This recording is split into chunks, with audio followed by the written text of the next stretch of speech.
ডান হাতে যে আমলনামা পাবে ও তো আনন্দিত খুশি, ও মানুষদেরকে ডেকে বলবে ফায়াকুলু হা উমকরাউ কিতাবিয়া, এই যে আমার কিতাব, এই যে আমার আমলনামা, তোমরা পড়ে দেখো আমার কিতাব, পড়ো আমার আমলনামা। ওই যে বন্ধুরা জিজ্ঞাসা করে, বন্ধু তুই না আমাদের সাথে একসাথে খেলাধুলা করতি, তা তুই এত পাইলি কেমনে? তখন কি কয়, তোরা তো বাড়িতে গিয়ে 9টায় ঘুমায়া যাইতা, আর আমি 9টা 10টা 11টা পর্যন্ত এই মেহনত গুলা করতাম। এখন ও জিজ্ঞাসা করবে, জিজ্ঞাসা করার আগেই ও জবাব দিয়ে দিবে কেন ডান হাতে আমলনামা পাইলাম। ও বলবে ইন্নী যানানতু আন্নী মুলাকিন হিসাবিয়া, আমি কেন ডান হাতে আমলনামা পেয়েছি তোমরা জানো? আমি ডান হাতে আমলনামা পাওয়ার কারণ শুনে নাও ও বন্ধুরা। ডান হাতে আমলনামা পাওয়ার কারণ হলো ইন্নী যানানতু আন্নী মুলাকিন হিসাবিয়া, আমি এই ব্যাপারে দৃঢ় বিশ্বাস রাখতাম। তার মানে যখন আমি দুনিয়ায় ছিলাম এই ব্যাপারে আমার দৃঢ় ঈমান ছিল, বিশ্বাস ছিল। কোন ব্যাপারে? যে আমি দুনিয়ায় যেই কর্ম করব, আমার কর্মের হিসাব দুনিয়ার কারো কাছে না দেওয়া লাগলেও আল্লাহর সামনে আমার দুনিয়ার কর্মের হিসাব দেওয়া লাগবে। আন্নী মুলাকিন হিসাবিয়া, আমাকে এই হিসাবের মুখোমুখি হতে হবে। কার সামনে? জোরে বলেন, আরো জোরে, কার সামনে? আর আল্লাহ কি বলছেন? ওয়া ইন্নামা তুওয়াফাউনা উজুরাকুম ইয়াউমাল কিয়ামা, কিয়ামতের দিন তোমাদের দুনিয়ার কর্মের পূর্ণ প্রতিদান দেওয়া হবে। আর ও কি বলছে ডান হাতে আমলনামা পায়া? যে আমি এই ব্যাপারে দুনিয়ায় বিশ্বাস রাখতাম, সুদৃঢ় বিশ্বাস, যে দুনিয়ার কর্মের হিসাব এর মুখোমুখি হতে হবে কার সামনে? কোন দিন? কিয়ামতের দিন। কিয়ামতের দিন আমাকে আল্লাহর সামনে আমার হিসাবের মুখোমুখি হওয়া লাগবে, ব্যাপারে আমার দৃঢ় ধারণা ছিল। তাহলে প্রথম শিক্ষা যে আমরা যদি দুনিয়ায় এই বিশ্বাস রাখি, আমি দুনিয়ায় যত কর্ম করি, কাজ করি, আইনের চোখ ফাঁকি দিতে পারবো, দুনিয়ার মানুষের নজর ফাঁকি দিতে পারবো, দুনিয়ার কারো কাছে হিসাব দেওয়া লাগবে না, কিন্তু আমার গোটা হায়াতের A to Z হিসাব যার সামনে দেওয়া লাগবে তিনি কে? ওই হিসাবের ফাইল ডান হাতে পৌঁছায়া যাবে, কত খুশি, আমি জান্নাতি। আরেক দল আমলনামা পাবে বাম হাতে, বাম হাতে। তবে বাম হাতে যারা আমলনামা পাবে এদেরকে সামনাসামনি আমলনামা দেওয়া হবে না, বাম হাতটা বুক চিরে পেছন দিকে নেওয়া হবে, এরপরে হাতে আমলনামা দেওয়া হবে। ও বুঝবে আমার আর নিস্তার নাই। এইবার আফসোস করে বলতে থাকবে ওয়া আম্মা মান উতিয়া কিতাবাহু বিশিমালি ফায়াকুলু ইয়া লাইতানি লাম উতা কিতাবিয়া ওয়া লাম আদরি মা হিসাবিয়া ইয়া লাইতাহা কানাতিল কাদিয়া মা আগনা আন্নি মালিয়া হালাকা আন্নি সুলতানিয়া। দুনিয়াতে কিছু মানুষ আছে আল্লাহকে ভুলে যায়। ভুলে কেন? বলে ক্ষমতা পেয়ে আল্লাহকে ভুলে যায়। আবার অনেকে মাল সম্পদ সন্তান আছে এজন্য আল্লাহকে ভুলে যায়, নাফরমানি করে, টাকার বড়াই দেখে নাফরমানি করে, টাকার বড়াই, ক্ষমতার বড়াই নাফরমানি করে। আছে না নাই? ওই মানুষগুলো আল্লাহর নাফরমানি করেছে, ঈমান থেকে দূরে সরেছে, বেঈমান। বাম হাতে আমলনামা। এইবার আফসোসের সাথে বলবে ইয়া লাইতানি লাম উতা কিতাবিয়া, হায় দুর্ভোগ, হায় রে আমার পোড়া কপাল, আমি যদি এই আমলনামা না পাইতাম, আমি যদি এই আমলনামা না পাইতাম কতই না ভালো হইতো। ওই যে আমাদের ছোটবেলা প্রাইমারি স্কুলে যখন খাতা দেওয়া হইতো, কেউ অঙ্কে 100 পাইতো, কেউ 2টা ঘোড়ার ডিম পাইতো। অঙ্কের ভুল কি? অঙ্কে তো একটা ভুল হইলেই ওটা শেষ। এই জন্য মাঝে মধ্যে অনেকে পাইতো কত? 00, খালি একটা নাই। এখন যেই ফেল হইছে ওরে যদি কোনো দোস্ত কয়, দোস্ত দেও তো তোমার খাতাটা, ও তো 100 পাইছে, তুমি তো 2টা ঘোড়ার ডিম পাইছো, লজ্জায় দেখাইতে যায় না, তাই না? তখন মনে মনে কি কয়, হায় রে, গতকাল যদি স্যারের বাড়ি আগুন ধইরা সবগুলো পুড়ে যাইতো রে, তাহলে কি এই আজকে আর এই খাতা আমার দেখা লাগতো? লজ্জায় কেউ দেখাইতো না, মনে মনে এটা কইতো, কালকে যদি আগুন ধইরা পুড়ে যাইতো ঘর, যা হোক তা হোক, এই লজ্জার সম্মুখীন তো আর আমার হওয়া লাগতো না। ও বলবে, ইয়া লাইতানি লাম উতা কিতাবিয়া, হায় দুর্ভোগ, এই কিতাব, এই আমলনামা যদি আমি না পাইতাম। ইয়া লাইতাহা কানাতিল কাদিয়া, ওই যে দুনিয়ার থেকে একবার যে মরছিলাম, ওই মরা যদি চূড়ান্ত মৃত্যু হইতো, কতই না ভালো হইতো। মা আগনা আন্নি মালিয়া, হায় রে, আমার সম্পদ আমার কোনো কাজে আসলো না। হালাকা আন্নি সুলতানিয়া, আমার কত ক্ষমতা, এটা আমারে শেষ করে দিয়েছে। আল্লাহ তাআলা বলবেন কোনো লাভ নাই, আমলনামা তো পাইছো, এবার পড়ো। আল্লাহ তাআলা বলবেন, ইকরা কিতাবাকা কাফা বিনাফসিকাল ইয়াউমা আলাইকা হাসিবা।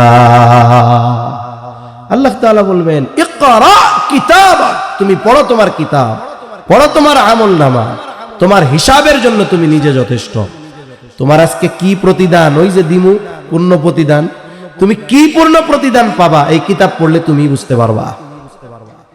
কিতাব যে ভাষায় লেখা থাক, কেউ কেউ বলেন ভাষাবিদরা, পৃথিবীতে 4,500 নাকি ভাষা আছে, বেশিও হইতে পারে। তা যে যে ভাষার হোক, আমলনামা যে ভাষায় দিক, পড়ার যোগ্যতা দান করবেন কে? আরে প্রযুক্তির কারণে বোঝা সহজ। এই জামানায় দেখেন না, আমরা সতর্ক কইরা কি করবো গন? কিছুদিন দেখলাম ওই ভাগোয়া লাভ ট্র্যাপ, নাম শুনছেন? যুবকরা শুনছে, মুরব্বীরা বুঝবো না এত কিছু। ভাগোয়া লাভ ট্র্যাপ, তার মানে অমুসলিমরা, হিন্দুরা তাদের পরিচয় গোপন করে মুসলিম মেয়েদের সাথে সম্পর্ক করে, অনেক সময় বিবাহ করে, অনেক সময় ব্ল্যাকমেইল করে, জেনা করে, ধর্ষণ করে, একটা ট্র্যাপে ফালায় পরিচয় গোপন করে। এই ট্র্যাপ শুধু যে এখন ন্যাশনাল তা না, এটা এখন ইন্টারন্যাশনাল ভাবে ছড়ায় পড়ছে, আন্তর্জাতিক ভাবে। কয়েকদিন আগে দেখলাম চীনের ভাষা কেউ পারে না এই জায়গায়, চায়না ভাষা, ভাষা তো বহুদূর, ও আল্লাহ, এর একটা অক্ষরও আমি চিনি না। কিছু ভাষা আছে তো 2-1টা অক্ষর শব্দ বোঝা যায়, চেঁচু পেঁপু কি কয় না কয় বোঝা যায়। আপনি যার সাথে কথা বলতে পারেন না, তার সাথে মনের ভাব আদান প্রদান করা যাবে? ভাষা কি? মনের ভাব আদান প্রদানের মাধ্যম। এখন দেখলাম সম্ভবত বিবাড়িয়ার একটা মেয়ে, বোরখা টোরখা পরা, এক চাইনিজ এর সাথে প্রেম করছে। প্রেম কেমনে করছে? এ তো বাঙালি, ও তো চাইনিজ, চাইনিজ বাংলা পারে না, বাঙালি চাইনিজ পারে না। কিসের কল্যাণে? মোবাইলের কল্যাণে। কিসের কল্যাণে? জোরে কোন? মোবাইলের কল্যাণে। মনে করেন আমার এই সেটের মধ্যেও আছে, একজন ফোন দিছে আমারে, অনেকেরই আছে এখন এগুলো, ফোন দিছে চায়না থেকে। আমার এই জায়গায় অটোমেটিক অপশন উঠে যে আমি যদি চাই, ওইটাতে যখনই চাপ দিব, ও ওর চায়না ভাষায় বলবে, আমার স্ক্রিনে ওর কথাগুলো বাংলায় উঠতে থাকবে। এখন আমি কি করব? আমি আমার ভাষায় বলবো বাংলায়, আর ও চায়না ওর ভাষায় সামনে চেঁচু পেঁপু যা উঠার তা উঠবে। তার মানে বোঝা গেল কি? আগে শুনতাম কি, ওই মুরব্বীরা একটা কথা কইতো, কয় খিদা মানে না পান্তা ভাত।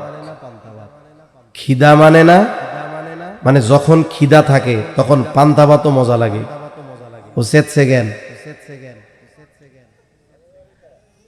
আচ্ছা এদিকে তাকান, তো কি হয়?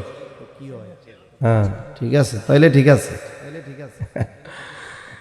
খিদা যখন লাগে বলেন তো, পান্তা ভাত মরিচ দিয়া ডইলা খাইতেও খুব মজা, ঠিক না?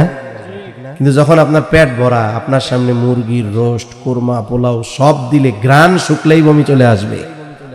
এজন্য গ্রাম্য প্রবাদ বলে, খিদা মানে না পান্তা ভাত, ঘুম মানে না ভাঙ্গা খাট। যদি যার ঘুম আসবে কিচ্ছু লাগবে না, এদিকে শুয়াই দিবেন, মাথার নিচে ইট ধুমছে, 3 মিনিট পরে নাক ডাকা শুরু হয়ে যাবে।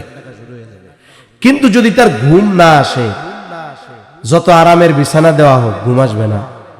শহরে কিছু আল্লাহর বান্দা আছে, কি নাই আরামের আসবাব, দামি বিছানা, আরামের তোশক, এসি, শীতের দিন ঠান্ডা, সাথে সাথে ঘুমের বড়ি 5টা আছে, তাও ঘুম নাই।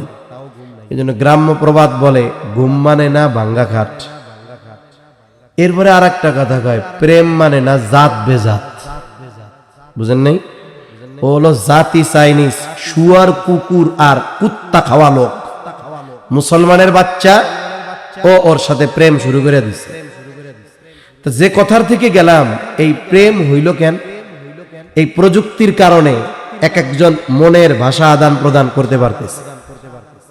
বিভিন্ন পদ্ধতিতে আন্তর্জাতিক ব্ল্যাকমেইলিং গ্রুপ আছে, এরা বিভিন্ন ফাঁদে ফেলে যুবক, তরুণ, তরুণী এদের সর্বস্ব লুটে নেয়। অনেক সময় বিবাহ করে, ওই যে ভাগুয়া লাভ ট্র্যাপ, ওইভাবে বিবাহ করে, কিছুদিন জেনা ব্যভিচার ধর্ষণ করে, এগুলোকে ভারতে নিয়ে বিক্রয় করে দেয়। হাজার হাজার এদেশের নারীরা আছে ওইসব দেশে, কান্নাকাটি করতেছে। আর আমরা ওয়াজ করে মুখ ফাটাইতেছি, মসজিদে বলতেছি, এপাশ দিয়ে গভর্নমেন্ট আইন করতেছে যে এই ধরনের কথা বলার মাধ্যমে যদি কেউ বিদ্বেষ ছড়ায় তাইলে তাদেরকে কত বছর জেল জানি বুঝছেন? 12 বছর জেল, 99 কোটি টাকা জরিমানা হবে। তাহলে আমরা বসে থেকে কি করতেছি? আমাদের সজাগ এবং জাগ্রত থেকে এর প্রতিবাদ করা দরকার, ঠিক কিনা বলেন? এখন যে কথার থেকে গেলাম, যে ভাষা না বুঝলেও কথাবার্তা বলার মাধ্যমে দুনিয়ায় আছে না নাই? এই বুদ্ধি মানুষকে দিছে কে? আল্লাহ দিছে। ওই আল্লাহ কিয়ামতের দিন একজন গন্ডমূর্খ তাকেও আমলনামা পড়ার যোগ্যতা দিয়ে দিবে, ও পড়তে পারবে। এখন দেখে কি বলবে? বলবে মালি হাদাল কিতাব লা ইউগাদিরু সগীরাতাও ওয়ালা কাবীরাতান ইল্লা আহসাহা। ও আমলনামা পড়ে বলবে, হায় রে কেমন আজব এক কিতাব, লা ইউগাদিরু সগীরাতাও ওয়ালা কাবীরাতান ইল্লা আহসাহা। ক্ষুদ্র থেকে ক্ষুদ্রাতীত, বৃহৎ থেকে বৃহত্তর, কোনো একটা বিষয় এখান থেকে ছুটে যায় নাই। হোক ভালো হোক মন্দ, একেবারে ক্ষুদ্র মন্দ কাজটাও আছে, ক্ষুদ্র ভালো কাজটাও আছে, ক্ষুদ্র মন্দ কাজটাও আছে, বৃহৎ মন্দ কাজটাও আছে, বৃহৎ ভালো কাজটাও আছে, কোনো কিছু ছুটে যায় নাই। অবাক হয়ে যাবে, পড়বে ও বুঝতে পারবে আজকের দিনে তার জন্য পূর্ণ প্রতিদান হিসাবে আল্লাহ কি রেখেছে। ও পড়ার যোগ্যতা আল্লাহ তাআলা দিয়ে দিবে। এটা হবে কিয়ামতের ময়দানে। মানুষ যখন সবচাইতে চিন্তিত থাকবে যে সময়গুলোতে, এর মধ্যে অন্যতম সময় হলো এইটা, যখন আমলনামা দেওয়া হবে।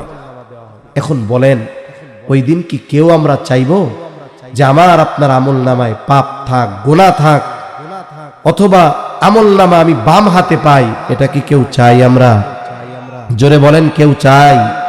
তাহলে আমাদের কি করণীয়? কি করণীয় বলেন?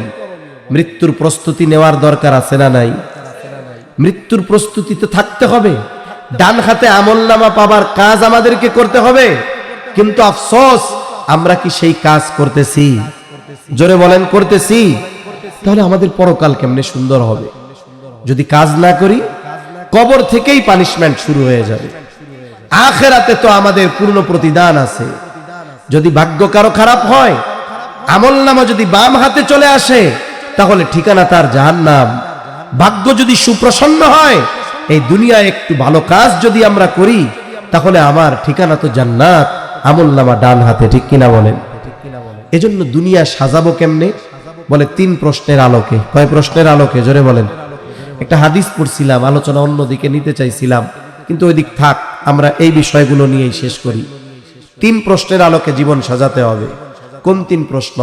বলে কবরে গিয়ে যেই 3 প্রশ্ন করা হবে, এই 3 প্রশ্ন কে জানেন না? একটু হাত উঁচা করেন তো।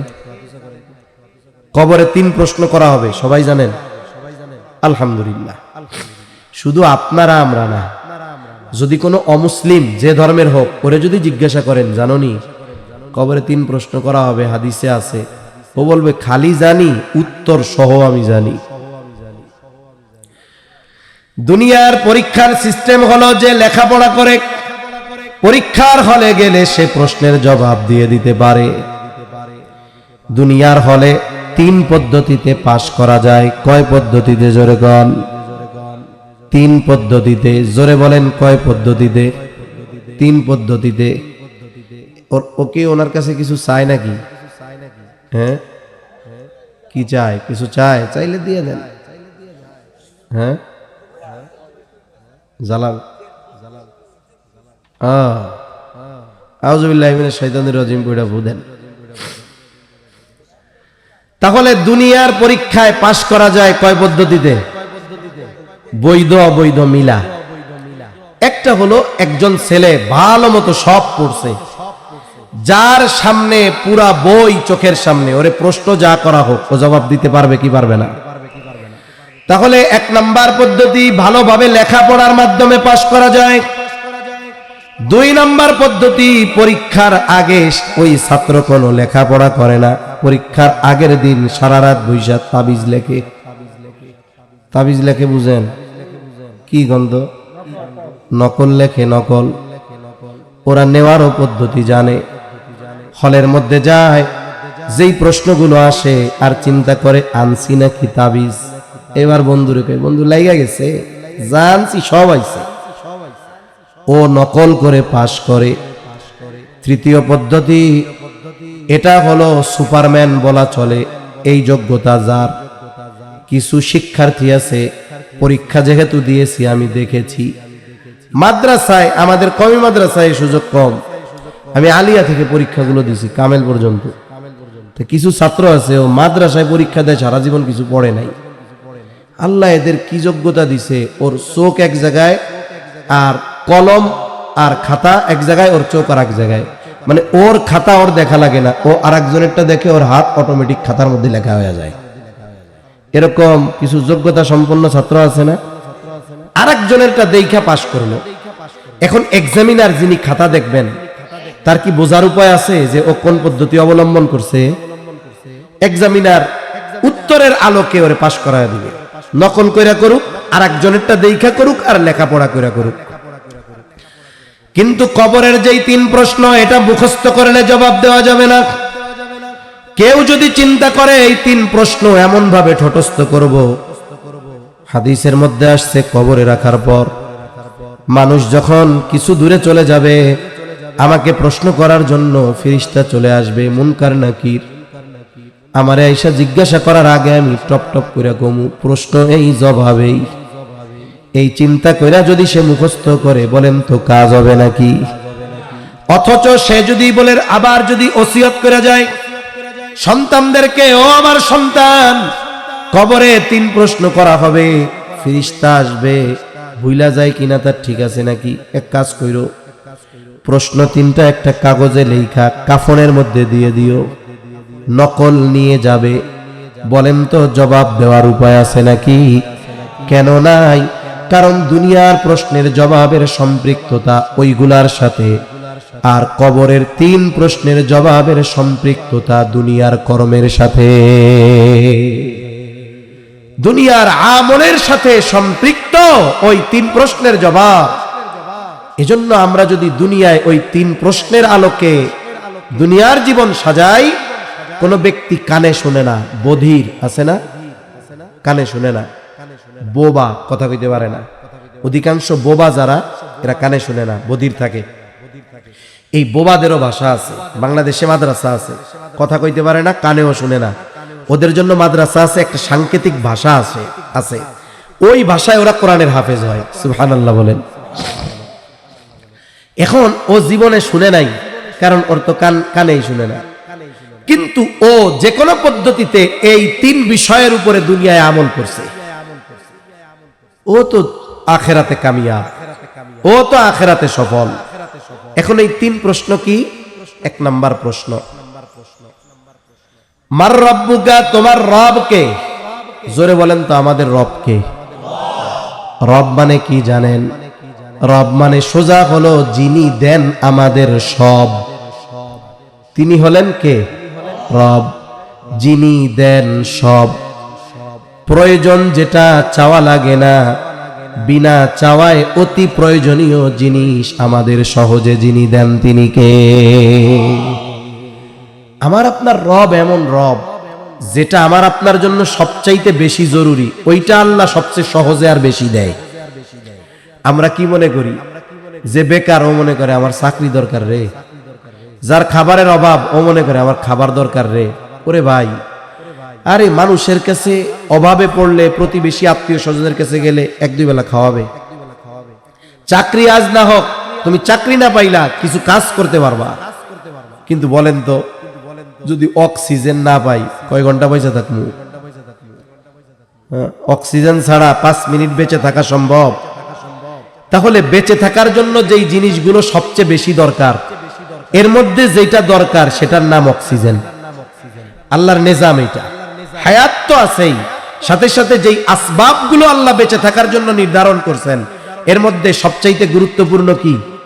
অক্সিজেন, শ্বাস প্রশ্বাস ঠিক থাকা। আচ্ছা, যে ব্যক্তি চাকরি করে, মাস শেষ হইতে এখনো 20 দিন বাকি, চাউলের বস্তায় আছে 6 কেজি চাল, লাগবে হলো 10 কেজি চাল, এখনো 6 কেজি আছে, ওই ব্যক্তির পেরেশানি শুরু হয়ে যায়। ঘর থেকে মহিলারা বলে, এই যে চাউল আছে আর 6 দিন যাবে, বাকি 4 দিন চলবেন কেমনে? অথচ 6 দিনেরটা ঘরে থাকার পরেও ওই পরের 4 দিনের পেরেশানিতে ওই বাড়ির মালিক যিনি উপার্জন করেন সে পেরেশানিতে শেষ। আল্লাহ, মাসের শেষ 6 দিন কেমনে চলবো? অথচ এখনো 6 দিনের তা আছে। ও যে 6 দিন বাঁচবে এর কোনো গ্যারান্টি আছে? কত চিন্তা দেখেন। অথচ কোনোদিন আমি আপনি রাতে যখন ঘুমাইতে গেছি চিন্তা করছি এখন তো অক্সিজেন আছে, হায় হায় সকালে যদি না পাই? কোনোদিন এটা চিন্তা করা লাগছে? আমরা কেউ কোনোদিন চিন্তা করি নাই। কিন্তু এত সহজে আল্লাহ দিছেন, যখন যতটুকু যেই জায়গায় প্রয়োজন, যদি সুস্থ সে থাকে, যখন যে জায়গায় যতটুকু প্রয়োজন সব জায়গায় অক্সিজেন আছে না নাই? এ মিয়া, দুনিয়ার নিকৃষ্ট জায়গা বাথরুম, এর মধ্যেও আছে না নাই?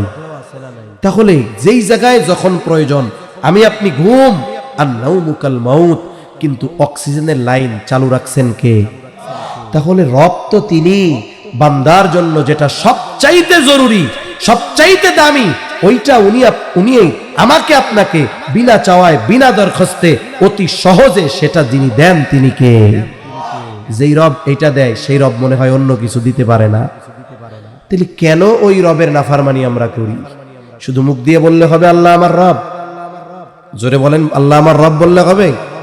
এই যে এমনি, এটা রাজনীতির কোনো কথা না, এমনি কই 15 বছর ধরে খালি কইছে জয় বাংলা, জয় বঙ্গবন্ধু, এখন আইছে ধানের শীষ মার্কায়। আপনারা তো অনলাইনে দেখেন, ওইটাই বলতেছি। বক্তব্য দিয়া লাস্টে আর ক্লোজিং করতে পারে না, মুখ দিয়া জয় বাংলা বাইরে যায়। হয় কি হয় না?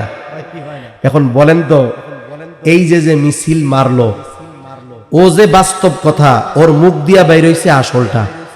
ও এখন ঠেকায় পইড়া মনে করেন এই দলে ঢুকছে, বুঝেন নাই? এটা হলো ওর আসল চরিত্র। যা এর আগে বলছে ওগুলো কিচ্ছু না, লাস্টে যেটা বলছে ওটা সত্য কথা। এখন চিন্তা করেন, আমি মুখ দিয়ে বলতেছি আমার রব আল্লাহ, কিন্তু আমার কাজ, আমার চলাফেরা, এগুলো সব রব যেভাবে চায় তার বিপরীত। বলেন তো, মুখ দিয়ে রবকে বলা এটা কি বাস্তবে পরিণত হলো? হইল না। এজন্য আমি যখন বলবো আমার রব আল্লাহ, কে রব? যিনি দেন আমাকে সব, ওই রবের সব হুকুম আহকাম আমাকে মেনে চলতে হবে। রব যেটা করতে বলছেন করতে হবে, যেটা থেকে বিরত থাকতে বলছেন বিরত থাকতে হবে। তাতে আমার ভালো লাগুক, আমার আত্মীয় স্বজন বন্ধু বান্ধবের ভালো লাগুক চাই না লাগুক, কিছু আসে যায় না। আমি আমার রবকে যদি খুশি করতে পারি, তাহলেই কবরের প্রথম প্রশ্ন তোমার রবকে, আমার জবান দিয়ে বের হবে আমার রবকে। এছাড়া সম্ভব না, লেখা রাখেন, এছাড়া সম্ভব না। আমি রবের নাফরমানি করব? আর কদি আপনারা এতটুকু চিন্তার খোরাক হিসাবে নেন? সচেতন মানুষ কারা জানেন? যারা কথা শুনেই অ্যাকশনে যায়, এরা হলো বলদ। এরা কি? জোরে বলেন। যখন আমার কেউ সমালোচনা করবে, আমারে কেউ কিছু বলবে, আমি যদি নগদে প্রতি উত্তর দিয়ে দেই, তাইলে বোঝা গেল যে না, আমার মধ্যে কমন সেন্সের অভাব, আমি আগে চিন্তা করব যে আমার সমালোচনা কেন করলো, এই বিষয়টা আমার মধ্যে আছে কিনা। আমি এটা চিন্তা ফিকির করে যখন জবাব দিব, দুইটা অবস্থা হবে। একটা হলো আমি চিন্তার পরে আমার পরিবর্তন হবে। 2 নাম্বার, যদি জবাব দিতে হয় তাহলে আমার জবাবটা সুন্দর, সুগুছালো এবং কার্যকারী জবাব হবে। নাহলে কি হবে, ঠাস ঠাস করে বললাম, প্রতি উত্তর আসলো, এতে কোনো লাভ হবে না। এজন্য আমি যদি আপনাদের মাথায় একটু চিন্তার খোরাক দিতে পারি, যে একটু চিন্তা করেন যে আজ রাতটাও হয়তো এই ছোট চিন্তা বড় পরিবর্তনের কারণ হয়ে যেতে পারে। দেখেন না, ছোট্ট এক শব্দ 15 বছরের 16 বছরের চেয়ার খসায়া দিতে পারে। শব্দটা কি ছিল বলেন তো, চিন্তা করে দেখেন কি ডেঞ্জারাস এক শব্দ। এক শব্দ মসনদে আগুন লাগাইয়া দিছে, এক কথা মসনদে আগুন লাগাইয়া দিছে। এজন্য বলে ভাবিয়া করিও কাজ, করিয়া ভাইব না। এজন্য চিন্তা ফিকিরমন্দ, এদের ব্যাপারে আল্লাহ প্রশংসা করছিল। আল্লাহ তাআলা কি বলে জানেন, জ্ঞানী কারা? আমরা তো মনে করি অনেক ডিগ্রি অর্জন করছি, এর দুনিয়ার মানুষ জ্ঞানী বলে, আল্লাহ জ্ঞানী বলে না। আল্লাহ কাদের জ্ঞানী বলে? ইন্না ফি খালকিস সামাওয়াতি ওয়াল আরদি ওয়াখতিলাফিল লাইলি ওয়ান নাহারি লাআয়াতিন লিউলিল আলবাব। যেই মানুষগুলো বলে ইন্না ফি খালকিস সামাওয়াতি ওয়াল আরদ ওয়াখতিলাফিল লাইলি ওয়ান নাহার, নিশ্চয়ই তারা বলে ইন্না ফি খালকিস সামাওয়াতি ওয়াল আরদ, আসমান জমিনের সৃষ্টির মাঝে রাত দিনের পরিবর্তন আবর্তনের মধ্যে আমাদের জন্য শিক্ষা রয়েছে।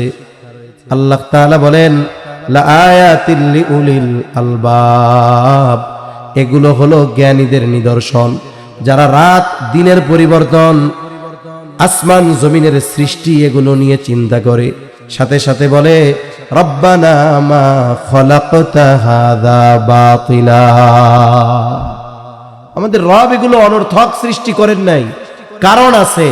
এই কারণগুলো অনুসন্ধানে যারা ফিকির করে, আল্লাহ তাআলা বলেন তারা হলো লিউলিল আলবাব, তারা হলো জ্ঞানী মানুষ। এজন্য চিন্তা ফিকির মানুষের জীবন পরিবর্তন করে দেয়, ঠিক কিনা বলেন? এটা গল্প শোনাই আপনাদের, শোনাবো। এটা অনলাইনে আমি গল্পটা পাইছি, ভাল লাগছে আমার। এক লোকের জাহাজ নষ্ট হয়ে গেছে, অনেকেই হয়তো পড়ছেন। ইঞ্জিনিয়ার অনেক আনছে, এরা সারতে পারে না। এক দিন বন্ধ থাকলে লক্ষ লক্ষ টাকা লস। যারা এই শিপিং লাইনে আছে তারা জানবে, বড় জাহাজ। এখন একজন লোক আসছে, মুরব্বী টাইপের অভিজ্ঞ মানুষ। উনি একটু ঘুরে ফিরে দেখে আধা ঘন্টা 1 ঘন্টা ধরে খালি চারদিক ঘুরতেছে, সমস্যাগুলো শুনছে। এবার হাতের মধ্যে একটা হাতুড়ি, ওইটা নিয়ে একটা নির্দিষ্ট জায়গায় টস টস করে 2টা বাড়ি দিছে। এখন বিল কত? 1 লাখ টাকা।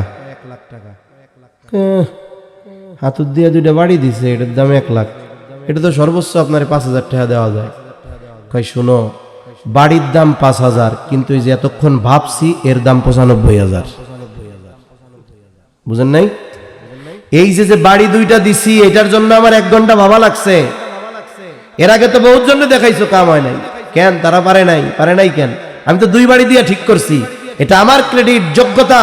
এখন এটার মূল্যায়ন তো করতে হবে। এজন্য ভাবুক মানুষ যারা, চিন্তাশীল মানুষ যারা, যে কোনো বিষয়ের হোক, এই ধরনের মানুষ সিদ্ধান্ত গ্রহণে ভুল করে কম, আর যেটা পড়ার সিদ্ধান্ত নেই এটি ভুল হয় বেশি। তাহলে বলতেছিলাম ইসলাম। দ্বিতীয় প্রশ্ন জবাব হলো আমার দিন ইসলাম। তবে আফসোস, নবীজি জানায় দেন ইউশিকু আইয়াতিয়া আলান নাসি জামান, অচিরে এমন এক জামানা আসবে লা ইয়াবকা মিনাল ইসলামি ইল্লা ইসমুহু ওয়া লা ইয়াবকা মিনাল কুরআনি ইল্লা রাসমুহু।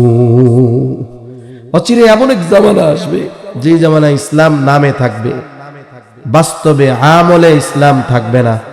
সেই জামানা চলতেছে। আমাদের ব্যক্তিগত জীবনে ইসলাম নাই, সামাজিক জীবনে নাই, পারিবারিক জীবনে নাই, রাষ্ট্রীয় জীবনে নাই। আরে ভাই, যদি ব্যক্তিগতভাবে ইসলাম না মানতে পারি, রাষ্ট্রীয়ভাবে প্রতিষ্ঠা করব কেমনে? এজন্য ইসলাম মানা শুরু হবে আমার ব্যক্তি জীবন থেকে।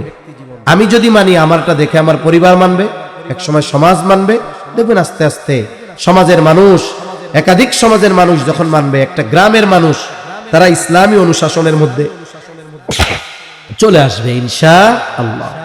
আল্লাহর নবী বলেন কোরআন থাকবে, শুধু লেখায় থাকবে, বাস্তবে কোরআন থাকবে না।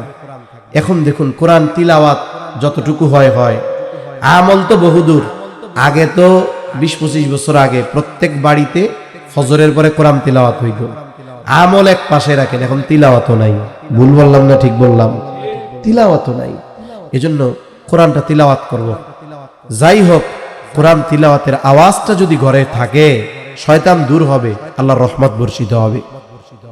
এখন আমি যদি ইসলাম না মানি, আপনি বলতে পারেন হুজুর গোটা দেশে তো ইসলামী শাসন নাই, মানবো কেমনে? ওইটার চিন্তা তো আমার না। আমি আদার ব্যাপারী, আমার জাহাজের খবর নেওয়ার দরকার আছে? আমারে আল্লাহ যে যোগ্যতা দেয় নাই, যে দায়িত্ব দেয় নাই, ও দায়িত্বের ব্যাপারে আল্লাহ আমারে জিজ্ঞাসা করবে না। আমার দায়িত্ব কতটুক পর্যন্ত সীমাবদ্ধ, এই পর্যন্ত জবাবদিহিতার বিষয় আল্লাহর কাছে আছে না নাই? এখন আমি আমার ব্যাপারে নিয়ন্ত্রক।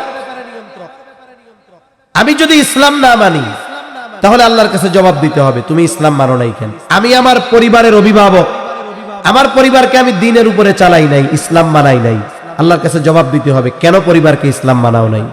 এখন আমার অধীনে আরো সমাজের মানুষ কথা শুনে, আমার জবাবদিহিতা আছে, কেন তুমি সমাজের এই মানুষগুলোকে দ্বীনের উপরে চালাও নাই? তার মানে আমার যতটুকু ইসলাম মানার অ্যাবিলিটি আল্লাহ দিছে, এতটুকু যদি না মানি আখেরাতে বাঁচার উপায় আছে? যতটুকু সামর্থ্য আমার আছে, আমি কি পারবো যে ওই ডক্টর ইউনূস রে নামায় দিয়া চেয়ারে বসে আজকে থেকে কালকে থেকে কোরআন হাদিসের আইন চলবে? আমার দ্বারা এটা সম্ভব? এই ক্ষমতা আল্লাহ আমারে দিছে। যাদের দিছে তারা না করলে কিয়ামতে তারা আল্লাহর কাছে জবাবদিহিতার কাঠগড়ায় দাঁড়াবে। কিন্তু আমার যতটুকু সামর্থ্য আছে ততটুকু ইসলাম যদি আমি না মানি, আল্লাহর কসম কবরে জবাব দেওয়ার উপায় নাই যে আমার দ্বীন ইসলাম। এজন্য অনেক ভাই বৈশা থাকে রাষ্ট্রীয়ভাবে ইসলাম প্রতিষ্ঠা হোক, এরপরে আমি শুরু করব মনে সব। ও চিন্তায় যদি বৈশা থাকেন তাহলে মরছেন। কি করব?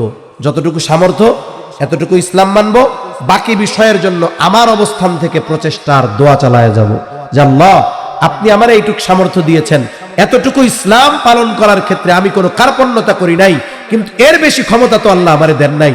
এখন আমার দোয়া ছাড়া আর পথ নাই। আপনার কাছে দোয়া করেছি, হৃদয় দিয়ে আকুতি করেছি, হায় আল্লাহ আমাদের দেশ সহ গোটা দুনিয়াতে ইসলামী হুকুমত আপনি কায়েম করে দেন। আমার এই দোয়া করার ক্ষমতা ছিল, আল্লাহ এটা করছি। সেজন্য যতটুকু মানার অ্যাবিলিটি আছে ওটুকু না মানলে কবরেও ছাড় নাই, আখিরাতেও ছাড় নাই। 3 নাম্বার প্রশ্ন, নবীজিকে দেখায়া বলা হবে মা হাদার রাজুলুল্লাযী বুইসা ফীকুম, অথবা প্রশ্ন করা হবে ওমান নাবিয়্যু, তোমার নবীকে। এখন যেই ব্যক্তি নবীর মুহাব্বত নাই, নবীর সুন্নাত নাই, আমার আগেও ভাই বইলা গেছে, সে ব্যক্তি নবীর আদর্শের উপরে যে নাই, সে বলতে পারবে না আমার নবী মুহাম্মাদুর রাসূলুল্লাহ সাল্লাল্লাহু আলাইহি ওয়াসাল্লাম। আর যে নবীর আদর্শের উপরে আছে, নবীর সুন্নাত মতাদর্শ মেনে নিয়েছে, ও সাথে সাথে বলবে হাদা নবিয়ুনা মুহাম্মাদুর রাসূলুল্লাহ সাল্লাল্লাহু আলাইহি ওয়াসাল্লাম। এখন বলেন এই 3 প্রশ্নের জবাব যখন হলো, সে পরীক্ষায় পাস না ফেল? আরো জোরে কোন, আর 5 মিনিট একটু চিল্লান, বলেন পাস না ফেল? এখন পাস যখন হইছে, পাশের ঘোষণা দিবে আল্লাহ। কে দিবে? হাদিসের মধ্যে আসছে, লম্বা হাদিস, ঘোষণাকারী ঘোষণা করবে, আল্লাহর পক্ষ থেকে ঘোষণা আসবে, সাদাকা আবদি সাদাকা আবদি ফাফরিশুহু মিনাল জান্নাহ ওয়ালবিসুহু মিনাল জান্নাহ ওয়াফতাহু লাহু বাবান ইলাল জান্নাহ। ঘোষণাকারী ঘোষণা দিবে, আল্লাহর পক্ষ থেকে ঘোষণা আসবে, আমার এই বান্দা সত্য বলেছে, পরীক্ষায় পাশ করেছে, তার কবরে জান্নাত থেকে বিছানা এনে বিছায়া দাও, তাকে জান্নাতের পোশাক এনে পরায়া দাও, সাথে সাথে তার কবরের সাথে জান্নাতের সাথে দরজা খুলে দাও। হাদিসের মধ্যে কবরের অবস্থা কয়েকভাবে আসছে, কথা শেষ আমার। দুনিয়াতে এক এক মানুষের এক এক জিনিস প্রিয়। একজনের প্রিয় কি, যে সে ছুটির দিন খালি ঘুমায়। আছে না কিছু মানুষ, শুক্রবার বন্ধুরা কায় আজকে ক্রিকেট খেলি, কে ধর বেড়া সারা সপ্তাহে ঘুমাইতে পারে নাই, আজকে ফজরের থেকে ঘুম তুমি একবারে জুমার নামাজ পর্যন্ত। আবার কিছু বন্ধু আছে যত পরিশ্রম করুক সপ্তাহে, ওই শুক্রবারের দিন ফজরের পরে আজকে কোনো কিন্তু কিছু খেলা হবে মাঠে, চলো খেলাধুলা করে। কিছু বন্ধুর পছন্দ কি যে এক সপ্তাহ অফিসে গেছি, কাজ করছি, কারোর সাথে খবর নাই, শুক্রবার বিকালবেলা সবাই এক জায়গা করবে, এই বন্ধুরা আইসা আড্ডা মার, গল্প টল্প করবে আর কি। এক একজনের এক এক জিনিস প্রিয়, খবরে ওইরকম দেওয়া হবে, কারণ বর্ণনা এক একটা এক এক রকম। মুহাদ্দিসিনে কেরাম বলেন যার যেটা পছন্দ আল্লাহ তাআলা সেটা দিবে। কারণ একজনের ঘুম খুব প্রিয়, বুঝেন নাই? কি প্রিয়? ঘুম। ওরে বলবে নাম কানাউমাতিল আরুস, ঘুমা, নতুন জামাই যেমনে ঘুমায়। মনে করেন আপনাদের এলাকায় যখন কেউ মেয়ে বিবাহ দেয়, বিবাহের পরে সর্বপ্রথম আপনাদের এলাকায় কি বলে? জামাই। জামাই জামাই আসছে। অনেকে আসে না নতুন জামাইরে দেখার জন্য। এখন জামাই ঘুমাইতেছে। এখন কেউ যদি আসে, যত গুরুত্বপূর্ণ ব্যক্তি আসুক, শাশুড়ি কি কয়, শ্বশুর কি, জামাই ঘুমাইতেছে, এরকম বলে কি বলে না? এই কোনো ডিস্টার্ব করা যাবে না, পরে এসো, পরে এসো, যাও যাও। তার মানে নতুন দুলা যখন ঘুমায় কেউ ডিস্টার্ব করতে দেয় না। তা ফেরেশতারা বলো তুমি তো পরীক্ষায় পাস, তোমার দুনিয়া আরাম ছিল না, ঘুম প্রিয় ছিল, তুমি ঘুমাও, নতুন দুলা যেমনে ঘুমায় তুমি এরকম ঘুমাইতে থাকো, কেউ তোমার ডিস্টার্ব করবে না। সুবহানাল্লাহ। এখন আরেকজনের কাম কাজ কি? বলে ওর একা একা ভাল লাগে না, ওর হলো আড্ডা দিতে ভাল লাগতো, গল্প করতে ভাল লাগতো। কোনো চিন্তা করবে কবরে এতদিন থাকমু, এই লম্বা সফর একা একা কেমনে হবে? আলমে বরজখ, মৃত্যু পরবর্তীকালীন সময়, এটা লোকচক্ষুর অন্তরালের জগৎ, আমরা দেখতে পারবো না। এই সিদ্ধান্তই কার? অবিশ্বাসের সুযোগ আছে? নাই। এখন ও তো আছে ওই জায়গায়। এখন ও হঠাৎ করে দেখবে সুদর্শন এক যুবক তার দিকে আসতেছে। অনেক সময় এমনিই সবার টেন্ডেন্সি ওই রকম যে আপনি একা বসে আছেন, অপরিচিত একজন লোক আসছে, চেহারাটা ভালো, জেন্টেল, ভদ্র মনে হচ্ছে, ওর আগমন আপনাকে মানসিকভাবে প্রশান্তি দিবে, আনন্দ দিবে। আরেকজনকে আপনি চিনেন না, কিন্তু ওর চলা ফেরা এমন, এইরকম গাড় বেগা করে হাঁটতেছে, সিগারেট টিগারেট নেশা কইরা চেংড়ি হয়ে গেছে, ঠোঁট কালা, চোখ দুইটা এরকম কালো হয়ে গেছে, ওরে দেখা মাত্রই মিজাজটা খারাপ হয়ে যাবে। ও দেখবে যে সুদর্শন এমন একজন যুবক তার দিকে আসতেছে, দুনিয়ায় ওরে জীবনেও দেখে নাই। এবারও জিজ্ঞাসা করবে কে হে তুমি যুবক, তোমারে তো চিনলাম না। ও বলবে তুমি আমারে চিনতে পারো নাই? আমি হইলাম দুনিয়ার, তুমি যে নেক আমলগুলো করছো এইগুলা, তোমার নামাজ, তোমার রোজা, তোমার উত্তম চরিত্র, তোমার দান সাদকা, আল্লাহ তাআলা আমাকে তোমার ওই নেক কর্মগুলোকে এই সূরত দিয়া তোমার কাছে পাঠাইছে। তুমি চিন্তা করো না, আমি তোমার সাথে আছি। কোন পর্যন্ত জানো? আমি তোমাকে জান্নাতে না পৌঁছাইয়া তোমার থেকে পৃথক হব না। সুবহানাল্লাহ। এই যে তার আখিরাতের পরকালের সফর কত সুন্দর। ঠিক এর বিপরীত হবে যারা দুনিয়ায় ওই তিন প্রশ্নের আলোকে আমল করবে না, প্রশ্ন করবে জবাব দিতে পারবে না। আল্লাহর পক্ষ থেকে ঘোষণা আসবে কাযাবা আবদি, কাযাবা আবদি ফাফরিশুহু মিনান নার ওয়ালবিসুহু মিনান নার ওয়াফতাহু লাহু বাবান ইলান নার।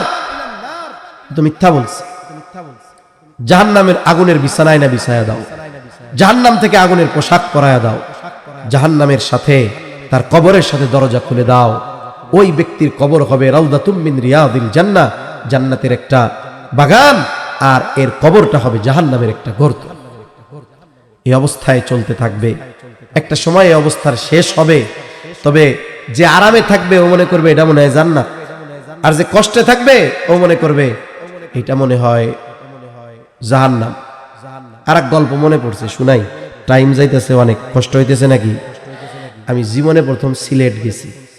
প্রত্যেকটা এলাকার একটা প্রচলন আছে না ভাই, গিয়া পৌঁছাইছি দুপুর 2:30 3টার দিকে। আপনাদের এলাকায় যদি কেউ দুপুর 2:30টার দিকে আসে, আপনারা কি ওই এক দেশের মানুষ আছে? দুপুরবেলা আমার এক আত্মীয় গেছে কলকাতা বেড়াইতে গেছে। এর আগে ওই এলাকার এক লোক আমাকে বাংলাদেশে আসছে, ওনার বাসায় 1 সপ্তাহ থাকছে। আসছে ইলিশ মাছের সিজনে, ধুমছে ইলিশ মাছ খাওয়াইছে, প্রচুর মেহমানদারি করছে। এখন ওই লোক কলকাতা গেছে বেড়াইতে, এখন গেছে কোন টাইমে? দুপুরের টাইমে। 1 সপ্তাহ থাকছে, দরজায় নক করছে, দেখছে যে উনি খানা খাইতেছে, এটা বোঝা যায়। বাংলাদেশি যেই ভাই গেছে, দরজা খোলার সাথে সাথে ওই দেশের ভদ্রলোক বলতেছে, দাদা খেয়ে এসেছেন নাকি, যে খাবেন? কথা বুঝেন নাই মনে হয়। গেছে কোন সময়? দুপুরের সময়। এরপরে বলতে চা না খেয়ে কিন্তু যাবেন না। ওনার পেটের মধ্যে খিদা ইন্দুর লাফাইতেছে, আর ও খাইছে চা না খাইয়া যাবেন না। তা এরপরেও কিছু এলাকার কিছু প্রচলন তো আছে। এখন আমি গেছি, এক হাজী সাহেব আমাকে দাওয়াত দিয়ে নিয়ে গেছে, জীবনে প্রথম, 2 জন গেছি। ওই সব এলাকায় আলহামদুলিল্লাহ এখনো কাচারি ঘর আছে, মেহমান গেলে বাহির বাড়িতে বসার ব্যবস্থা। উনি আসছেন, সাথে সাথে চা আর বিস্কুট নিয়ে আসছে। এটা হলো সিলেটিদের অতিথি আপ্যায়নের প্রথম ধাপ। বিস্কিট চা থাকবেই, খাবার আগেও দিবে পরেও দিবে, মাহফিলের মধ্যেও দিবে, অসুবিধা নেই। এখন বিস্কিট অনেক দিছে, চা দিছে। আমি আমার সাথে যে গেছি, দোস্ত কাম সারা, রোডে তো খাওয়া দাওয়া করতে পারি নাই, এখন এই বিস্কুট চাই, দুপুরের খাবার ধুমসে খাও। যা বিস্কুট দিছে এগুলো সব পানি আর চা দিয়ে খেয়ে ফেলছি। মনে করেছি খাবারই এটাই মনে হয় দুপুরের খাবার, এরপরে আর কিছু নাই। তা আমি তো আর বুঝি নাই এত কিছু। একটু পরে উনি আমাকে ডাক দিছে ভিতরে, এরপরে হরেক রকমের খাবারের আয়োজন। এখন সমস্যা হয়েছে কি, যদি ভালো বেকারি বিস্কুট 5-6টা খাইয়া 2 গ্লাস পানি খাওয়া হয়, পেট ভরে যায়। মানে আমাকে তো পেট ভরা। ওই খাবার দেখলাম, একটু একটু নিলাম, শেষ। তা ওই কবরে যার জান্নাতের বাগান, ও মনে করবে এটাই রে জান্নাত, আর যারটা জাহান্নামের গর্ত, ও মনে করবে এটাই মনে হয় জাহান্নাম। অথচ ফেরেশতারা বলবে না, এটা জান্নাত না, বরং জান্নাতে তোমার জন্য যা আছে তার তুলনায় এটা কিছুই না। এখন ও আল্লাহরে কি বলবে, দোয়া করবে, আল্লাহ গো তাড়াতাড়ি কিয়ামত কায়েম করেন, আমি যেন তাড়াতাড়ি আমার ওই জান্নাতে যেতে পারি। সুবহানাল্লাহ। আর যে ভাববে জাহান্নাম, ওকে যখন ফেরেশতারা ভয় দিবে যে জাহান্নামের তুলনায় এই আযাব কিছুই না, তখন এই খবর শুনে ওরা এত ভীত হবে, ওরা আল্লাহর কাছে বলবে, আল্লাহ আপনি কিয়ামত কায়েম করেন না। অথচ একটু আগে কি মনে করতেছিল, এটাই মনে হয় জাহান্নাম, আর জাহান্নামের খবর শুনাই বলতেছে কিয়ামত কায়েম করেন না। তাহলে আলমে বরজখে কবর জগতের শাস্তিটা কত কঠিন অনুধাবন কি করা গেছে? সেজন্য আমরা চাই না যে আমাদের পরকাল বিনষ্ট হোক, নষ্ট হোক। আমরা চাই পূর্ণ প্রতিদান দেওয়ার আগে এই কবর থেকেই যেন আমরা জান্নাতের বাগানের বাসিন্দা হতে পারি। আল্লাহ তাআলা এরপরে বলেন, ফামান যুহজিহা আনিন নার, ওই যেই দিন সবাইকে তার দুনিয়ার কর্মের পূর্ণ প্রতিদান দেওয়া হবে, ওই দিন যাকে আগুন তথা জাহান্নাম থেকে বাঁচানো হবে, জান্নাতে প্রবেশ করানো হবে, আল্লাহ বলেন ফাকাদ ফাজ, সেই সফল। সুবহানাল্লাহ বলেন। তাহলে দুনিয়ার টাকা পয়সা, ধন দৌলত, ক্ষমতা, সৌন্দর্য, এগুলো কি সফলতা? জোরে বলেন সফলতা। সফলতা কিসে? জান্নাতে যাওয়ার মাধ্যমে। বলেন সফলতা কিসে? এখন জান্নাতে যাওয়ার মাধ্যমে যে সফলতা হবে, জান্নাতে যাওয়ার পাথেও সংগ্রহ করব মরার পর। কবে? দুনিয়ায় থাকতে। এখন মরব কোন সময়, গ্যারান্টি আছে? তাইলে আখেরাতের পাথেও সংগ্রহ করব আগামীকাল থেকে। আগামীকাল পর্যন্ত বাস্তবের নিশ্চয়তা আছে? বলেন এখন থেকে। এখন থেকে শুরু হবে কি দিয়ে? বলে যারা এশার নামাজ পড়েন নাই, এশার নামাজটা পড়া এই কাজ শুরু করবেন। ওয়াজ মাহফিলে অনেক মানুষ আছে নামাজ পড়ে না, আপনি এশার নামাজ পড়ার দ্বারা শুরু করেন। কারণ আজকের এই পরিবর্তনের প্রচেষ্টা, এটা আমাকে আখেরাতের পথে সুন্দর দিকে নিয়ে যাওয়ার জন্য যথেষ্ট হতে পারে কি পারে না? মনে রাখবেন, দুনিয়া ধোঁকা। আল্লাহ তাআলা এরপরে বলেন যে এই যে সফলতার বড় বাধা কি, ওমাল হায়াতুদ দুনিয়া ইল্লা মাতাউল গুরুর। এই যে দুনিয়ার খেলতামাশা, দুনিয়া হলো ধোঁকার মতো। কেমন ধোঁকার মতো? আমরা ছোটবেলায় আমাদের সময় অনেক খেলাধুলা ছিল। স্কুল থেকে আসতাম, আসার পরে খুব গুরুত্ব দিয়ে, পাটখড়ি আছে আপনাদের এদিকে, অনেক জায়গায় ধঞ্চা হয় আপনাদের এদিকে মনে হয়, এই পাটখড়ির মতোই আইসাই খুব দ্রুততার সাথে ধঞ্চা বা ওই পাটখড়ি দিয়ে আমরা ঘর বানাইতাম। এর উপরে কলার ছাউনি দিতাম, পাতা দিতাম, সাইড দিয়ে কলার পাতা দিয়ে আমরা বেড়া দিতাম, সুন্দর ঘর হইতো। এত যত্ন করে বানাইছি ঘরটা, যে আজান দিত লাথি একটা মাইরা ভেঙে চলে চলে যেতাম। দুনিয়াটা ঠিক এরকম এক ধোকার জায়গা। এখন আমি যদি এই ধোকার পিছনে পড়ে ওই চূড়ান্ত সফলতাকে হারাই, আমার মতো বোকা বলদ আর কেউ আছে? এজন্য নবীজি বলেন, প্রকৃত চালাককে, চালাক হলো সে অল্প দিনের দুনিয়াকে কাজে লাগায়া অনন্তকালের জান্নাতের মালিক হয়। বোকা হলো সে অল্প দিনের দুনিয়ার পিছনে দৌড়ায়া যে অনন্তকালের ব্যর্থতাকে নিজের জন্য বাধ্যতামূলক করে নেয়, সে ব্যর্থ হয়, সফলতাকে হারায়, জান্নাত বঞ্চিত হয়। এ হলো বলদ, বোকা। এখন আমরা বোকা হব না চালাক হব? বলেন, আমরা আল্লাহর রসুলের ভাষায় চালাক হব। এজন্য একটু চিন্তা করব যে আমি আছি, আমার কি কাজ, সফলতার জন্য কি দরকার, তাহলে ইনশাআল্লাহ আমাদের জীবনের পরিবর্তন আসবে। আল্লাহ সুবহানাহু ওয়া তাআলা আমাদের সবাইকে কথাগুলো হৃদয় দিয়ে অনুধাবন করার তৌফিক দান করেন। জবান খুলে বলি আমিন, আরো জোরে বলি আমিন। ওয়া আখিরু দাওয়ানা আনিল হামদুলিল্লাহি রাব্বিল আলামিন।